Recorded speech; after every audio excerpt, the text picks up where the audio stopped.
नमस्कार मित्रांनो, आताच्या क्षणाची सर्वात मोठी बातमी समोर येत आहे. चला तर जाणून घेऊया काय आहे आजचा स्पेशल रिपोर्ट. सविस्तर बातमी जाणून घेण्यापूर्वी आपण चॅनलवरती नवीन असाल तर चॅनलला सबस्क्राईब करा, बेल आयकॉन प्रेस करा.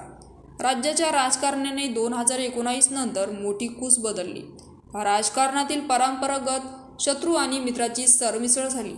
या खिचडीत अनेकांना लॉटरी लागली तर अनेकांना राजकारणातून उठण्याची भीती वाटू लागली.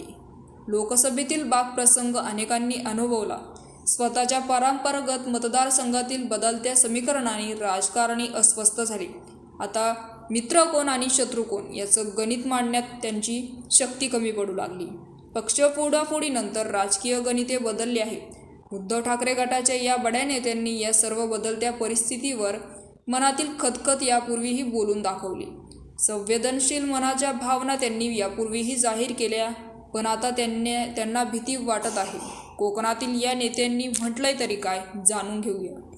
उद्धव ठाकरे गटाचे नेते भास्करराव जाधव यांनी भीती वाटत आहे. राजकीय हल्ले वाढण्याचे त्यांचे मत आहे. आपल्या वाट्याला अनेक अडचणी येतात, विरोधकांवर हल्ले होत आहेत. मी पण माझं तत्त्व सोडला नाही, अशी परिस्थिती. माझं कुटुंब आजपर्यंत एकत्र ठेवण्यात यशस्वी झालो आहे. लोकांचे विचार बदलत आहेत, विचाराने लोक काम करत नाहीत, असं देखील त्यांनी म्हणाले. पण मी स्वतः बोलतो, सिक्युरिटी नाही, अशा शब्दात त्यांनी भीती व्यक्त केली. पण 2014 पासून भारतीय जनता पार्टीचे राजकारण आणि त्यांचा स्तर आणि कार्यपद्धत बघता विरोधकांना संपवण्याची नीती महाराष्ट्रात खेळली जात आहे.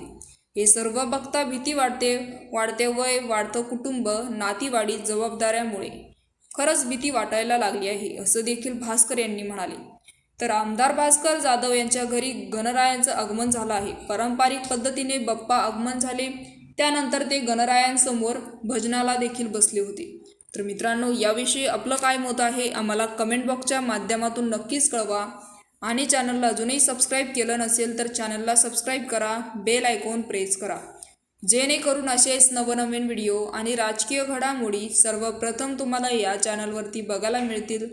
तूर्तास धन्यवाद. जय महाराष्ट्र.